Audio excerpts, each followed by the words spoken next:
Hi, my name is Katie, and I'm here today to talk a little bit about inclusion in our church and what that looks like.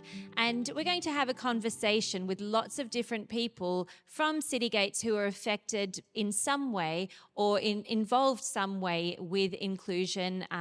With disabilities in the workplace or in their home environment in different ways. And today I have Aloysia and I have Giselle, and they're going to be sharing some of their insights as mothers and what it is like for them to have children who are on the spectrum. And thank you both for coming. Thank you. These are the ladies who are the experts in all that is going on. I think they are both amazing women. They're amazing women of God, but also amazing as parents. And when we see them here at church, when we see the way that they mother their children, I am definitely in awe of that. And so we want to glean from them today. But before we go into a little bit more about the diagnosis, just introduce your family to us. Just tell us who's in your family, and then we'll go on to the diagnosis. So, Giselle. Yeah, thank you, Katie. So I'm married to Edgar, and we have a son. His name is Louis Christophe, but we call him Louis.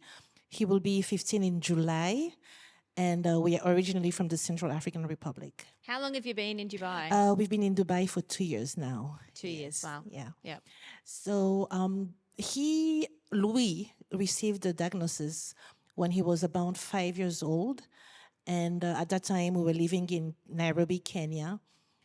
And that diagnosis was a bombshell. Actually, it's an understatement. Yeah. If I say it was like a bombshell. I went through, I think, all the stages of grief, but the first stage was I was in denial. Yeah. This cannot happen. There's no way my son has autism. There's no way he's going to have what I thought at that time, a life without any hope, without any future, without any joy, without just a normal life. So it was really, at the beginning, a very tough journey for myself, but as a couple as well, and for our entire extended family. Yeah. In the first 5 years before the diagnosis, what did you go through as a mum? Like, were there things that you thought, why isn't he doing this, or why? Lots of questions. Okay, well, the first red flag was the fact that he wasn't talking.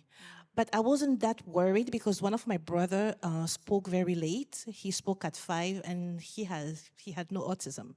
He was just a bit slow in his development, and right now he's just doing great. So I thought my son was just like his uncle. So I wasn't that worried. And at that time as well, I didn't know anything about autism, so I couldn't even imagine it was such of a diagnosis. Yeah. Did people say to you, like, what's wrong with your child? Or, of course, of course, especially, the African family and mentality, you need to check your child, you need to fast and pray. Are you sure maybe there's some curses in your family? Yeah, wow. I've heard more of these things than people. I didn't feel that people really wanted to help me at that time. I felt more of like a judgmental approach. Yeah. So it was really tough. And then when I received the diagnosis, because of the comments I've heard before, I think I went into denial because I didn't want to be judged. And I didn't want people to be like, oh, you see, we've told you didn't pray enough. Yeah.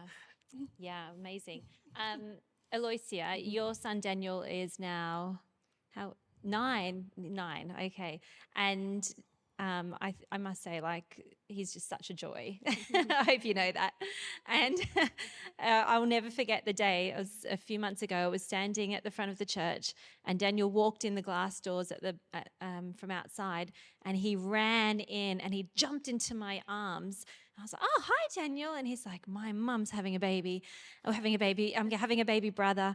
And I was like, oh, I'm not sure I should know this, Daniel, but if this is right, this is amazing. But he was just so full of joy and so excited for that. And I think that's one thing that stands out to me is the joy that he carries. And I know that you obviously see things that are not joyful from him as well, but he's joyful here in church, so it's really good.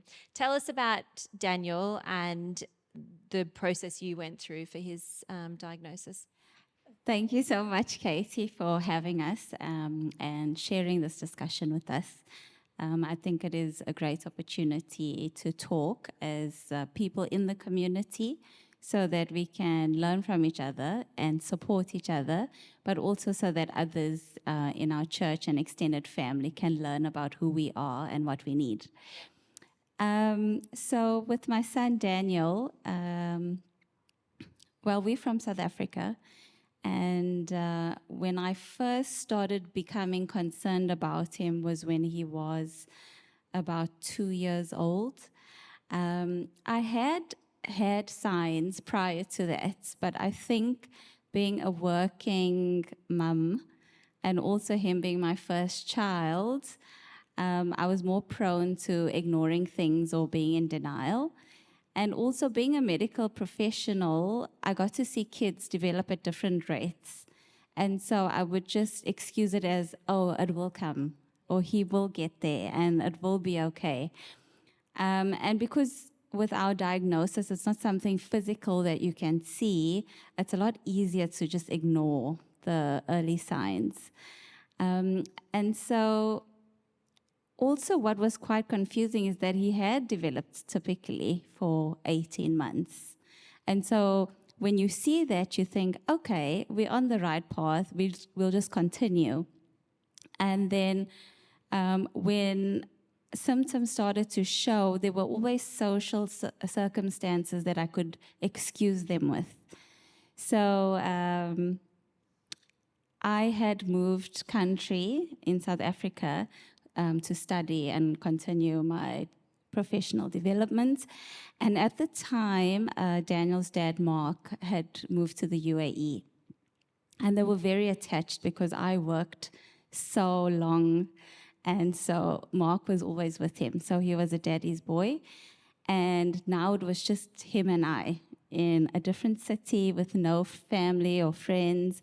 And so his challenges became more obvious. And because he was getting a bit older, him being compared to his peers in nursery school, it became quite obvious that there were some gaps in his development. And another challenge was that teachers at school would see there's something wrong, but they wouldn't know how to assist me. And they wouldn't be able to pinpoint what the issue was and who I should see and who do I speak to. And yes, in the medical field, you'd think, okay, she's a doctor, she should know what's wrong with her kid. But with Daniel having autism, I graduated a year before autism spectrum disorder was even a concept. And so when I studied, there were these two extremes of very challenging behaviors with intellectual disability and very obvious signs of something wrong, okay? And then on the other extreme, we had Asperger's, where you have these genius kids who can kind of function in society, but these were two different entities. And there were loads of kids in between that kind of just got passed off as weird or strange or different. And so I wasn't aware that there was now a change in diagnosis or how we saw it in the scientific community. And so that was what was so difficult, because now I didn't know where to put my son in, and without a diagnosis or knowing what's wrong, I didn't know how to help him. At the time, I was also pregnant with his younger sister, and I was working and I was studying, so it was just really chaotic, and I just didn't have the time or the support for myself or for him. And so I decided to take a break from my career and join his dad in the UAE. And so then we started looking for schools for Daniel. And so he started school here, and the teacher said, no, he's fine. He just has some speech delay. And if we just do some therapy for him, he'll be okay. And we knew something was wrong at this stage. But we didn't know what it was, obviously. And so now we were holding on to this hope, okay, he's going to be fine. He is fine. It's just us, we like overdoing it. Until he started needing to behave in a certain way in the classroom. And that became a challenge for the teachers. But because we were in the UAE, educationalists are very guarded in how they tell parents or disclose concerns. And so it would only be at the end of a term or at the end of the year where they'd be like, oh, we're having these problems. And then as a parent, you think, but why didn't you tell me when you saw it? So then we thought, okay, maybe our son has special needs. Let's explore that route. And then we went to special needs centers. And because he wasn't on the other extreme, they said we were crazy and that there's nothing wrong with our son and he's fine. And now we were just absolutely confused because on the one side, typical schools were saying there's something wrong and they can't help us. And then we were going to special schools and they were saying he's fine and everything's going to be okay. So at this point, we decided we were going to go home to South Africa and go to professionals that we knew and respected, and then we could figure out. But at this point, we're still holding on to the hope that there's nothing wrong, because you always want to go with... Yeah. You always want to hold on to some level of hope. Yes, that, it's going to be fine. It'll just work itself out. It'll just leave it be. Exactly. And so it took us lots of therapists and specialists before we decided and accepted that this is what we were dealing with, autism. Because even then, the professionals at that stage also studied in a time where autism spectrum disorder did not exist. Yeah. And so there wasn't a box that they knew Daniel fitted in. And it was only the more up-to-date, more current professionals who could say definitively this is autism. And so it took us a few different specialists and therapists to say, okay, we accept it now. Yeah. And it was half-half. It was half-half. And so I think that also slowed our acceptance as well, because we were always like, okay, this one says there's nothing wrong, and this one says there is something wrong, so let's go with this option, you know. But like you said, Giselle, it is like a train wreck. Because, and I like that you recognize that it is grief, because it is grief. You go through major loss. And even though nobody's died, it's just loss of a vision that you assumed that you had for the thing you love the most. Yeah.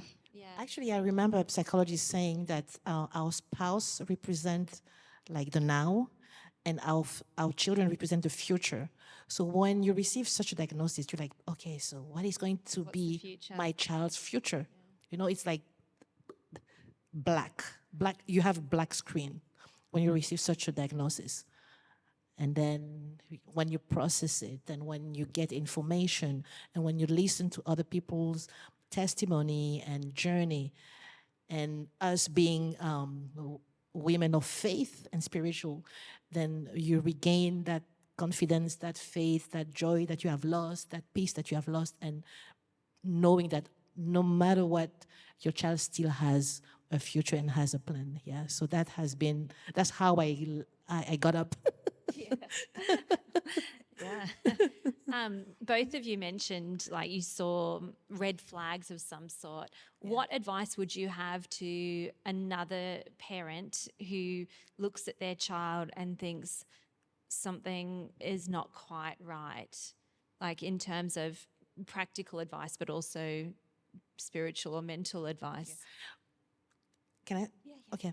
I think the first advice I will give, because most of the parents that I've known were just like me, in denial. And the more you are in denial, the more your child, let me use the expression, they'll get worse. Like with Louis, I've noticed that the more I was in denial, the more the signs of autism were obvious. And that's what woke me up to be like, Giselle, you need, if you love your child, you need to remove yourself from that space and seek for help. You are not the only woman in this world that has a child on the spectrum. And when you look at your child, just thank God he's healthy. Come on, you could have not have a child, but you have one. So there are solutions. So what I will tell is, you are not alone. Look at Aloysia, look at myself, look at the thousands and millions of parents out there who have children on the spectrum. You are not alone, and it's not the end of the world.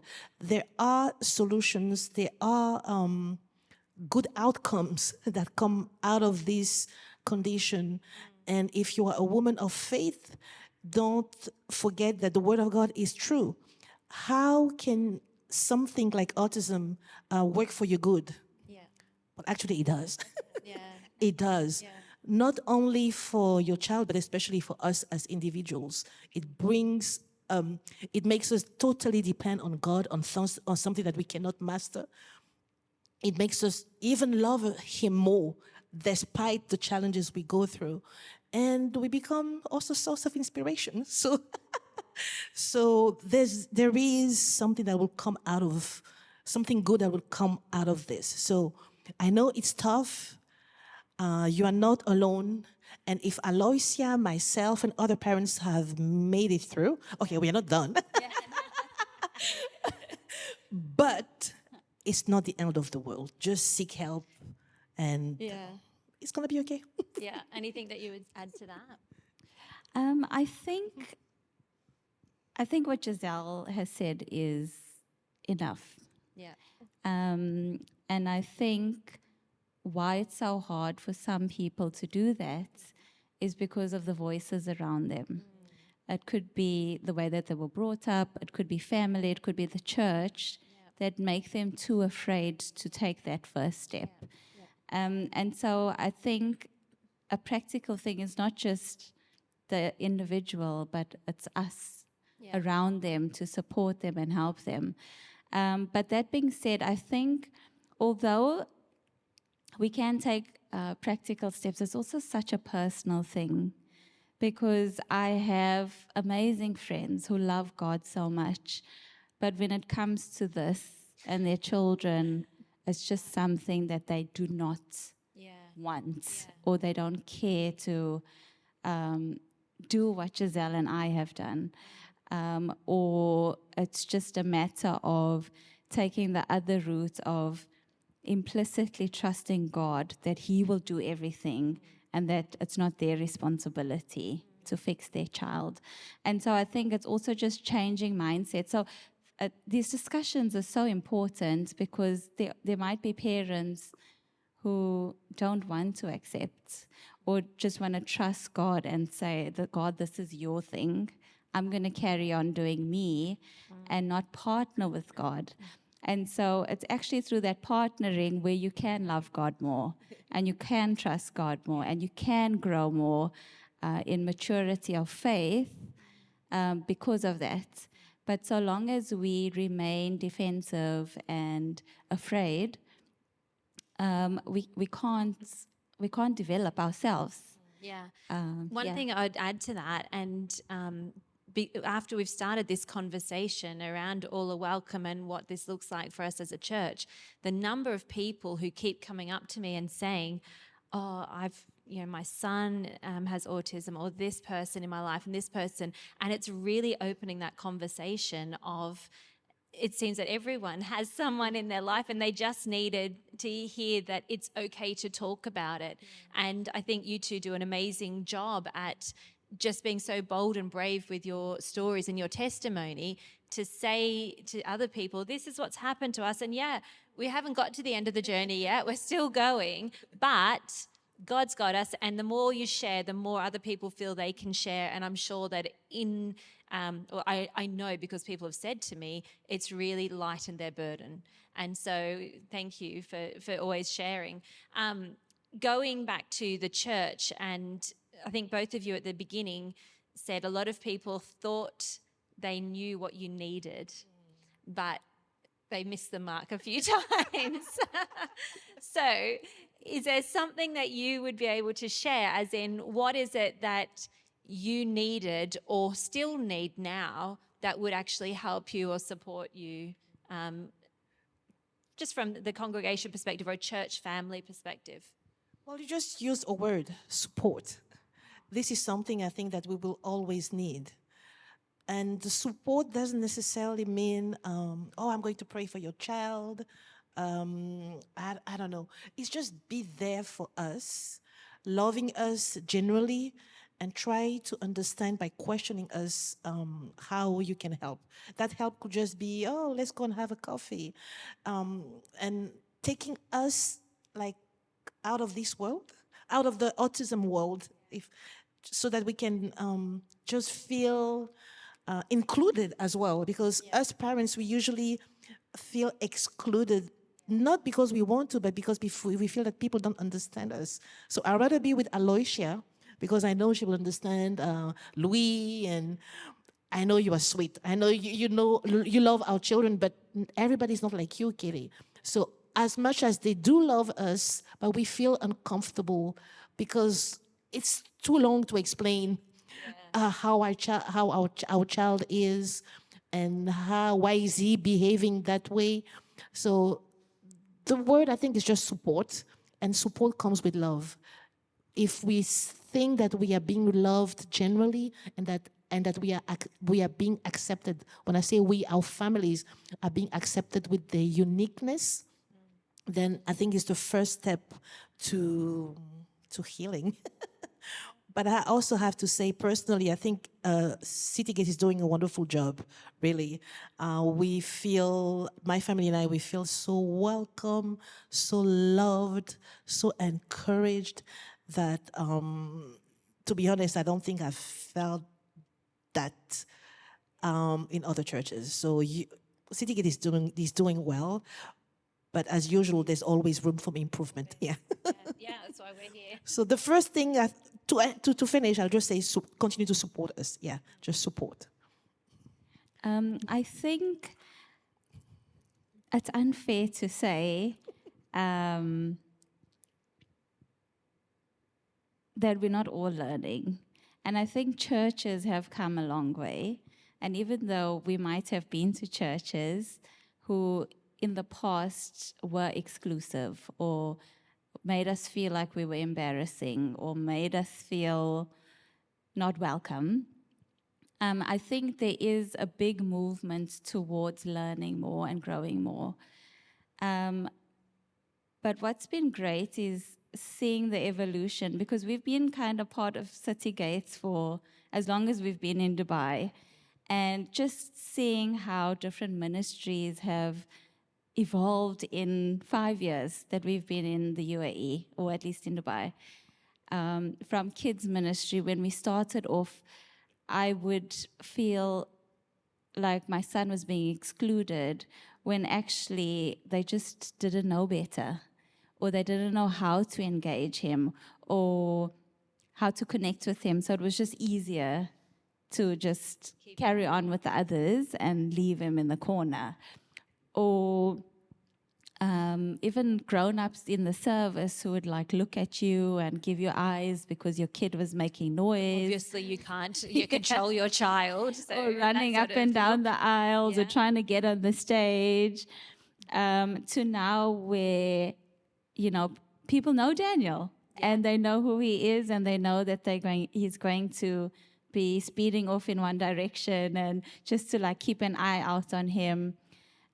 So we have grown as a church, and I really appreciate that. But it's also to say that as a parent, I've also partnered with the church. And so it was through joining kids ministry that the leaders got to see, okay, there are other kids like Daniel, and here's his mum, and this is how she does things, so maybe we can do it like that. And it wasn't something that was taught explicitly. It was just by watching each other and engaging with each other. And so, again, like you, Giselle, I really appreciate our church, because people are wanting to learn and people are wanting to make the difference, and that's amazing. So I don't know if in terms of, I guess the supports would be for families who are new. Yeah. And how then do we make it easier for them or do the things for them that we didn't have? And so by Giselle and I sharing our experiences, then everyone else is learning and we can be there for each other. And so again, it's not just about praying, praying for us or our families. It's seeing, okay, so a practical example was Daniel used to be much more hyper and active when he was younger. So as time went on and people got to know him, he would like bolt somewhere, and then there was always an adult like just keeping eye and then making eye contact with me and be like, he's here. And so simple things like that, something like so small and practical. And you don't need to be asked to do that small thing. So it's just finding that opportunity anywhere you are. You don't have to be a leader in kids' work or the welcome team or, media because you're seeing everything. But like, just be a human and step in when you see that there's a gap. Yeah. And what would you say, like, for people that look at your children and have questions, are you wanting people to question you? Like, where do you sit amongst when people come and talk to you and want to know more about your child? Because a lot of people say to me, I just don't know what to say, or I don't know how to approach them. Well, personally, I'm happy to explain my son's condition and why he's behaving in a certain way, so that he may be understood. Sorry, and I also take it personally in the sense that I'm his advocate. Yeah. So it's always really with great joy that I explain to people who ask me how they can help and why is he behaving in a certain way. But also sometimes I don't always wait for people to ask me question.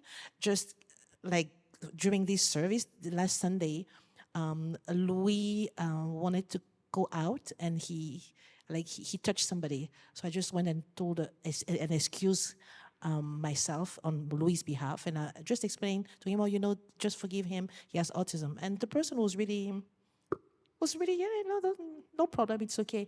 So it's good. Actually, yes, do come to us and ask instead of thinking that our children are just misbehaving, or like Louis said, as if, or think that they were crazy. Yeah. So we do appreciate. If you have any question, just feel free. I think Aloysia and I and other parents will always be available to answer any question. Even come to my house and come to get and know my son, my family. It's always, I'll do it with pleasure. Yeah. I think on this point, I've been hurt by people in the church because I've belonged to friendship groups for years. And the people in those groups never once asked me questions about our diagnosis or when to go and do research to best support us. And maybe it's because they didn't think to, or because it wasn't their burden to do.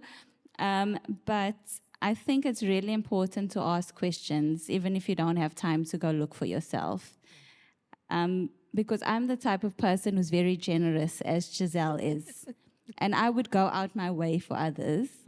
And so, especially if you want to make friends with us, or other people at least, like every now and then ask, what is this? And what does this mean? Or how do I see this in others? Because it's very sad to be in a family or in a group of people who don't care, because that's what it came across as.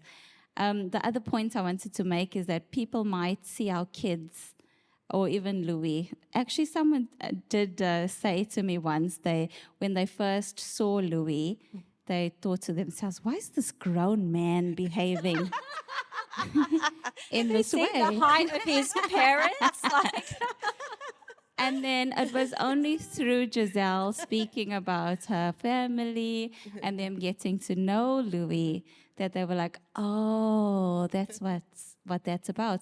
But you know, you stay in that place of judgments and even hypocrisy if you don't ask questions and get information. So ask.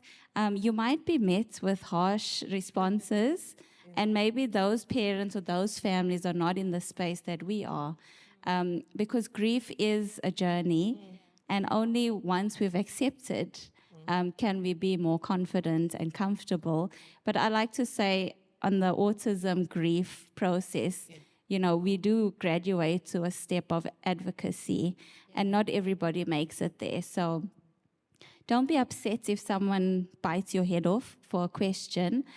Just try and be compassionate and understanding. Maybe they're still in denial or depression or or they could have just had a anger. really bad morning. Or I that mean, too. sometimes I've got to get my 3 kids to church, and I think if someone asks me anything right now, I'm not going to have a good answer. So, you know, it's life as well. We Yeah. tend to be compassionate with each other. Exactly. But it should never, ever be a reason to be afraid to ask and get clarity on something.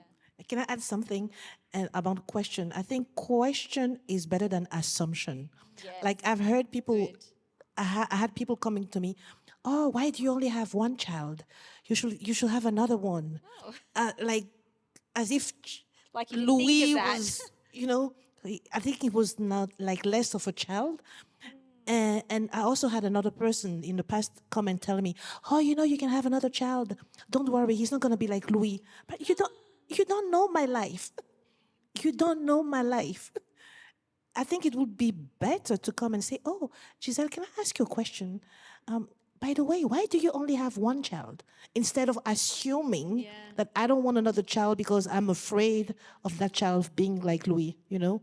So, yes, question is better than assumption. Yes. Please. Wow. Wow. That's really quite shocking. And I'm going to just end with a vision that God gave me quite a long time ago. Oh, no, it was probably about a year ago, I think. And I was talking to Giselle's husband, and we were talking about special needs in the church. And I said, you know what? It's like church is a tapestry, and it's full of different colors. And we all at church make up part of that color. And sometimes it's a bit messy when you turn over the back. It is a bit messy with all the knots and things. But having special needs kids and families in our church is like that gold weave through it. It highlights things in our church and in our tapestry that we wouldn't otherwise have. And I think that's what you two do for us and your families and anyone else in our church who either has children or as family members who are people of determination in any way. It's that gold thread that runs through our church tapestry that brings it to life, and you bring a different dimension, and for that we're so thankful and we're so grateful for your input and for the way that you've raised your boys. Thank you. But just to add to that, I think being able to include and accommodate people of determination then gives us the skills to be there for those who are struggling mentally, or those who are struggling emotionally, or those who are struggling spiritually. And so they are very obviously needy, but there's so many other people with needs that we can't see and who don't speak about that. Exactly. So I think if we can make a concerted effort for them, then it means that we're helping each other in every way that we can. Yeah, absolutely. And it's the unseen needs are the ones that are often they're just not dealt with, are they? And people are often afraid to talk about them and to bring them up. And I think we see that in our church, that it's often, if it's a broken leg, you're going to be all over it, and we're going to know about it. We're going to set things up, set up a ramp. We're going to do this. We're going to make sure life is easy for you. But when there is a mental condition or something that is unseen, we don't often know how to deal with that. So it's a really good point. Anything you want to add in to end with? Cool. Thank you so much. Thank you so Thank much, you. Katie. Thank you for this Always a conversation. pleasure. I could sit and talk to you for hours, but anyway, we've got places to go. So, and the next people to bring on the stage. Thank you. Thank you. Thank you.